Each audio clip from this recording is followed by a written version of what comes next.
नमस्कार, स्वागत है आप सभी का भारत 24 पर। और आज जाति जनगणना का मुद्दा ज्वलंत है और इसी पर लगातार चर्चा हो रही है। और इसी पर बातचीत करने के लिए हमारे साथ मौजूद हैं minister of state health and family welfare Anupriya Patel. Anupriya ji, बहुत बहुत स्वागत है आपका। और आपसे समझेंगे, कल जब सीसीएस की बैठक हुई और उसके बाद पॉलिटिकल अफेयर बैठक हुई और फिर फाइनली कैबिनेट की बैठक के बाद ये अनाउंस किया गया कि सरकार जातिगत जनगणना कराएगी। आप हमेशा से इसकी वकालत करती रही हैं, आप हमेशा से चाहती थी कि जातिगत जनगणना हो, तो इस पूरे केंद्र सरकार के इस रुख को आप कैसे देखती हैं? केंद्र सरकार का ये एक ऐतिहासिक फैसला है। मेरी पार्टी अपना दल इसकी ओर से मैं इसका स्वागत करती हूँ, क्योंकि हमारी पार्टी ने अपने गठन के समय से लगातार कास्ट सेंसस के विषय को उठाया है। मैंने स्वयं इस विषय को लगातार हमारे पॉलिटिकल रैली से लेकर एनडीए के फोरम से लेकर पार्लियामेंट के अंदर भी इस विषय को उठाया है। और मुझे प्रसन्नता है कि हमारी एनडीए की सरकार, जिसका नेतृत्व माननीय प्रधानमंत्री जी कर रहे हैं, उन्होंने इस फैसले को किया है और एक बहुत बड़ा वर्ग जो हमारा वंचित तबकों का है, उनके हित में एक बड़ा फैसला किया है। अनुप्रिया जी, क्या इसको लेकर जो एनडीए के घटक दल हैं उनसे चर्चा की थी केंद्र सरकार ने? क्योंकि पहले इस तरह का रुख था कि शायद भारतीय जनता पार्टी इतना कंफर्टेबल नहीं है या नहीं चाहती थी, लेकिन जो घटक दल थे वो चाहते थे कि जाति जनगणना हो, चाहे फिर वो जेडीयू की बात कर लें, टीडीपी का जिक्र कर लें, आपका जिक्र कर लें। तो कोई ऐसी बात हुई जहां पर चर्चा हुई हो, एक सामूहिक चर्चा के बाद सहमति बनी हो? देखिए, भारतीय जनता पार्टी क्या चाह रही थी, क्या नहीं चाह रही थी, इसको लेकर मीडिया के साथी आप लोग कयास लगा सकते हैं। मैं एक उदाहरण देना चाहूंगी। जब बिहार राज्य में जाति जनगणना हुई थी तब भारतीय जनता पार्टी ने इसका समर्थन किया था। और कभी भी, जहां तक मेरी जानकारी है, भारतीय जनता पार्टी के किसी भी टॉप लीडरशिप ने कभी भी जातीय जनगणना के विरोध में कभी कोई बात नहीं कही। खुलकर हाँ, सरकार ने फैसला लेने में समय लगाया है। और जहां तक एनडीए के घटक दलों की बात है, अब मेरी पार्टी अपना दल एनडीए का घटक है, तो हमने निरंतर इस विषय को उठाया है। और हमारी सरकार, हमारे अपने एनडीए परिवार में सामाजिक न्याय से जुड़े हुए विषय जब भी उठते आए हैं, तो माननीय प्रधानमंत्री श्री नरेंद्र मोदी जी ने ऐसे विषयों के प्रति हमेशा संवेदनशीलता दिखाई है। और जो भी आवश्यक विषय रहे हैं उन पर त्वरित फैसले भी किए हैं, कड़े और बड़े फैसले भी किए हैं। ये हमारी सरकार का रिकॉर्ड है और प्रधानमंत्री मोदी जी का एक स्टाइल ऑफ गवर्नेंस भी है। तो ये विषय भी सामाजिक न्याय से जुड़ा हुआ एक बड़ा विषय है और एनडीए के साथियों ने इसको रखा है। और माननीय प्रधानमंत्री जी ने हमेशा की तरह इस विषय के महत्व को समझते हुए इस संबंध में फैसला किया है। जैसे ही इसका अनाउंसमेंट होता है, कांग्रेस हो, आरजेडी हो, सपा हो, और खासतौर पर राहुल गांधी प्रेस कॉन्फ्रेंस करके ही कहते हैं कि आखिरकार जो विपक्ष की मांग थी सामाजिक न्याय के लिए, जनता के हित के लिए, वो प्रधानमंत्री को प्रेशर में आके माननी पड़ी।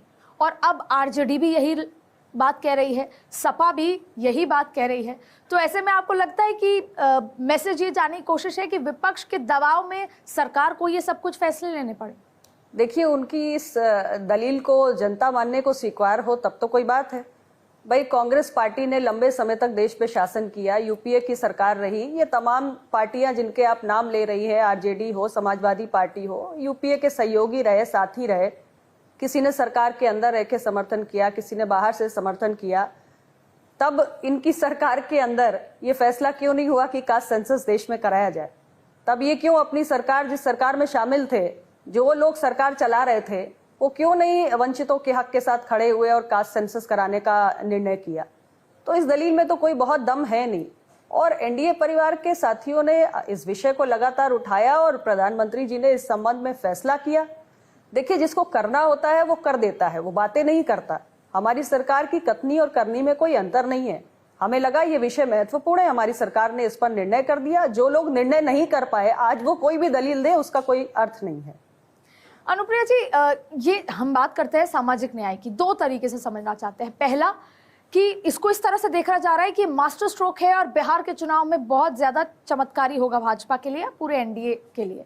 तो क्या ये सिर्फ मास्टर स्ट्रोक की तरह देखा जाए या ये एक बहुत ही बड़ा मुद्दा है, इसको डेप्थ के साथ समझना चाहिए और लॉन्ग रन में इसके बहुत सारे एस्पेक्ट्स निकल कर आएंगे? देखिए, कास्ट सेंसस का मसला कोई नया मसला नहीं है। ये वर्षों से देश के अंदर मांग हो रही है और किसी चुनाव से जोड़कर इसे नहीं देखा जा सकता, क्योंकि इतने बड़े देश में हर साल ही किसी न किसी राज्य में चुनाव है। यदि इस वर्ष बिहार में चुनाव है तो अगले साल पश्चिम बंगाल, तमिलनाडु, केरल में चुनाव है और उसके अगले साल हमारे उत्तर प्रदेश में चुनाव है। तो इतने बड़े देश में कभी ना कभी चुनाव तो हो गई। चुनाव से जोड़कर इसे नहीं देखा जा सकता, बल्कि हमें यह समझना है कि एक महत्वपूर्ण विषय है, क्योंकि जनता के बीच में अगर लगातार वर्षों तक कोई मांग उठ रही है तो यानी उसका कोई आधार है, और उसकी जरूरत को, उसके महत्व को हमारी सरकार ने समझा है और इस दृष्टि से ये महत्वपूर्ण फैसला किया है। जब हम सेंसस एक्सरसाइज कंडक्ट करेंगे, उसके साथ कास्ट काउंटिंग करेंगे, तो हमें एक बड़ा देश का जो तस्वीर है वो निकलकर सामने आएगी। जो तमाम जातियां इस देश में निवास करती हैं उनके अधिकृत आंकड़े हमारे सामने आएंगे। अभी तक सरकार इतने वर्षों में आजादी के जो भी पॉलिसीज बनाती आई, यहाँ तक कि रिजर्वेशन पॉलिसी हो, वेलफेयर प्रोग्राम्स हो, ये सब कुछ हमारे आउटडेटेड डेटा, पुराने डेटा पर बनते रहे। अब हमें अपडेटेड डेटा चाहिए, फ्रेश डेटा चाहिए। तो एक ताजे आंकड़े जो हमारे सामने आएंगे उसके आधार पर नीतियां बनेंगी, तो बेहतर नीतियां बनेंगी। और जो लक्षित समूह हैं, जो वाकई में डिप्राइव्ड हैं, वंचित हैं, जहां सरकार को विकास की रोशनी पहुंचाने की जरूरत है, वहां तक सरकार पहुंचेगी। और कुल मिलाकर जब वंचित वर्गों की सेवा करने का हमें अवसर मिल पाएगा, उन तक सरकार पहुंच पाएगी, तो इससे देश को मजबूती मिलेगी। मैम, ये बहुत इंपॉर्टेंट मुद्दा है, अब इसको यहीं से उठाते हैं। जैसे ही आंकड़े आ जाते हैं, लगभग समय लगता है, ये पूरा एक डिटेल्ड काम है। जैसे ही आंकड़े आ जाते हैं और ये मांग उठने लगती है कि जिसकी जितनी आबादी उसकी उतने हिस्सेदारी, और जैसे ये बात आएगी तो उसके बाद हिस्सेदारी, आरक्षण की कैपिंग को बढ़ाना, ये तमाम मुद्दे निकल कर आएंगे। आपको लगता है कि इस सामाजिक न्याय की इस एक्सरसाइज में जो जरूरी भी है देश के लिए, वो कहीं ना कहीं हार्मनी का ताना बाना को तोड़ेगी या कहीं ना कहीं डिसहार्मनी फैलेगी? देखिए, जो लोग जाति जनगणना के पक्ष में नहीं है वो इस किस्म की बातें कर सकते हैं, इस किस्म के कुतर्क दे सकते हैं। देश की एकता और सोशल हार्मनी के नजरिए से ये एक बहुत बेहतरीन कदम है जो सरकार ने उठाया है। हमारा देश बहुत बड़ा है, विविधताओं से भरा हुआ है, और हजारों जातियों उपजातियों के लोग हजारों वर्षों से यहाँ पर रह रहे हैं। उसमें कौन कहीं ना कहीं विकास की दौड़ में पीछे छूट गया है, क्यों कौन अभी भी पहचान के संकट से जूझ रहा है, किसको अभी भी एक हाथ का सहारा देकर आगे बढ़ाने की जरूरत है, इसकी चिंता सरकार नहीं करेगी तो और कौन करेगा।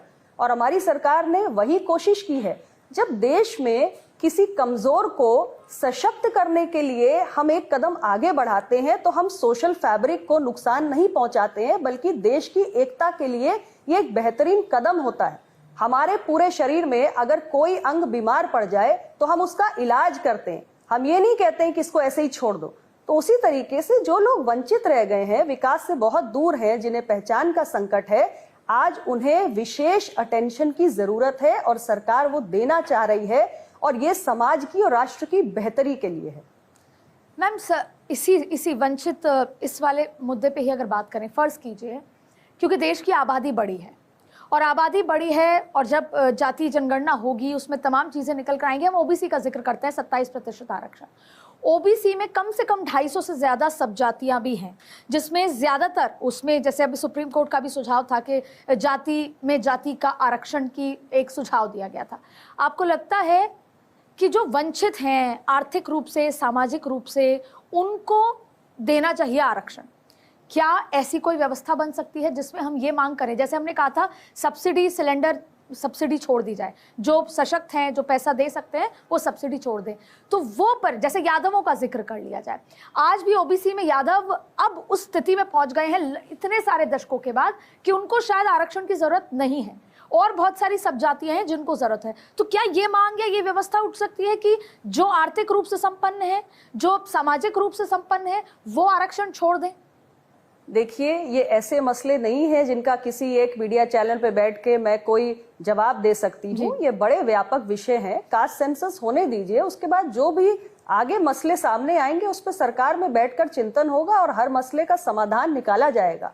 आरक्षण एक संवैधानिक व्यवस्था है जो सामाजिक और शैक्षणिक पिछड़ेपन के आधार पर हमारे संविधान निर्माताओं ने दी है।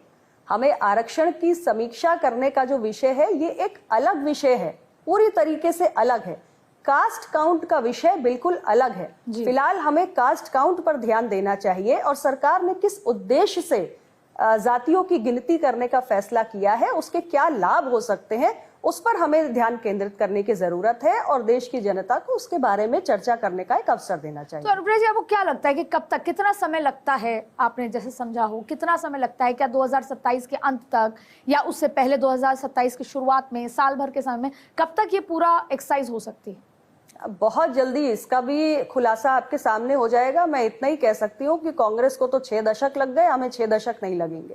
तो आप ये भी हमारी सरकार को पहली बार मौका मिला देश में सेंसस कराने का, तो हमने सेंसस के साथ साथ कास्ट सेंसस का भी ऐलान कर दिया। बहुत जल्दी ये कब शुरू होगा इसका ऐलान भी सरकार कर देगी। तो आप बस ये भी समझती हैं, आपको ऐसा लग रहा है कि आपने विपक्ष से उनका इकलौता जो मुद्दा था, 2 ही मुद्दों पे बात होती थी, अडानी या कास्ट सेंसस, चाहे संसद के अंदर संसद के बाहर, आपने वो इकलौता मुद्दा भी उनसे छीन लिया, चाहे वो बिहार चुनाव के परिप्रेक्ष्य में हो या देश भर के परिप्रेक्ष्य में हो?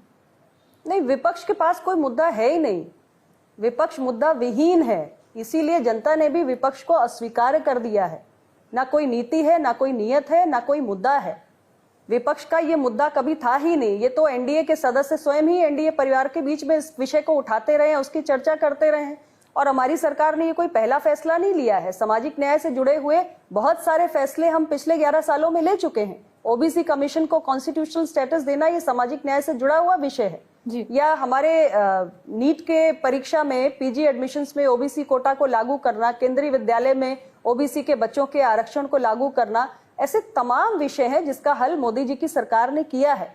तो सामाजिक न्याय हमारे लिए कमिटमेंट का विषय है। सामाजिक न्याय विपक्ष के लिए सिर्फ एक पॉलिटिकल इंस्ट्रूमेंट है, क्योंकि उनके पास न कोई ये मुद्दा था, न इसके प्रति वो कभी गंभीर थे, और ना ही उनके पास कोई इंटेंट रहा है सोशल जस्टिस को इंश्योर करने का। क्योंकि मैं उस प्रेस कॉन्फ्रेंस में मौजूद रही थी जब राहुल गांधी ने पत्रकार से उनकी जाति पूछी। मैं उस समय भी वहां पर मौजूद थी जब राहुल गांधी हलवा सेरेमनी, जब बजट अनाउंस होता है उससे पहले हलवा सेरेमनी में पूछ रहे थे कि कितने ऐसे अधिकारी हैं जो ओबीसी कैटेगरी से आते हैं। तो राहुल गांधी ने संसद के बाहर ये तमाम तरीके की कोशिश करनी की मतलब इसको एक्सप्रेस करने की कोशिश की है कि ओबीसी का कहाँ है कोटा, कितने लोग हैं। तो ऐसी बातों के विषय के चलते हम ये आपसे पूछ रहे हैं कि हाईजैक करने की कोशिश की थी, अब लगता है कि एनडीए ने हाईजैक कर लिया पूरा मुद्दा। राहुल जी को ये प्रश्न मोदी जी की सरकार से नहीं पूछना चाहिए। राहुल जी को ये प्रश्न पूछना चाहिए अपनी स्वयं की पार्टी से, क्योंकि उनकी अपनी पार्टी ने देश में 6 दशक तक राज किया है, शासन किया है। उनके कांग्रेस नीति गठबंधन ने सरकार चलाई है।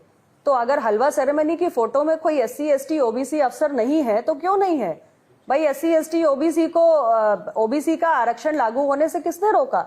IAS बनने से किसने रोका? उस हलवा सेरेमनी में कौन है? ब्यूरोक्रेट्स है, सीनियर ब्यूरोक्रेट्स है। तो उनके आरक्षण का रास्ता किसने अवरुद्ध किया था? ये सवाल तो कांग्रेस पार्टी के लिए बनता है, हमारी पार्टी के लिए बनता ही नहीं है। मैम, ये आखिरी सवाल आपसे, इन तमाम चीजों को देखते हुए और इस दिशा में आगे बढ़ते हुए आपको लगता है, क्योंकि भारतीय जनता पार्टी और एनडीए अगड़े की, ब्राह्मण की, बनिए की पार्टी मानी जाती है, तो ऐसे में कहीं ना कहीं इस जाति में कोई नाराजगी, अराजकता या उदासीपन नजर आएगा ऐसी स्थिति में कि कहीं कैपिंग 50 से लेकर 65 की मांग ना हो? क्योंकि कैपिंग एक बड़ा मुद्दा है जो समय के साथ साथ आएगा कि 50 नहीं, 9वीं स्केड्यूल में डालने का प्रेशर जेडीयू पर है, जैसे जयललिता ने किया था। तो ये तमाम चीजें आएंगी तो कहीं ना कहीं वो जाति, वो समुदाय नाराज होता नजर तो नहीं आएगा? आगे भी जो विषय आएंगे सरकार उसका उपयुक्त समाधान ढूंढेगी, आप अभी उसकी चिंता मत कीजिए। अनुप्रिया जी, बहुत बहुत शुक्रिया भारत 24 के साथ जुड़ने के लिए और इस ज्वलंत मुद्दे पर बातचीत करने के लिए। आपका बहुत बहुत स्वागत है, बहुत बहुत धन्यवाद।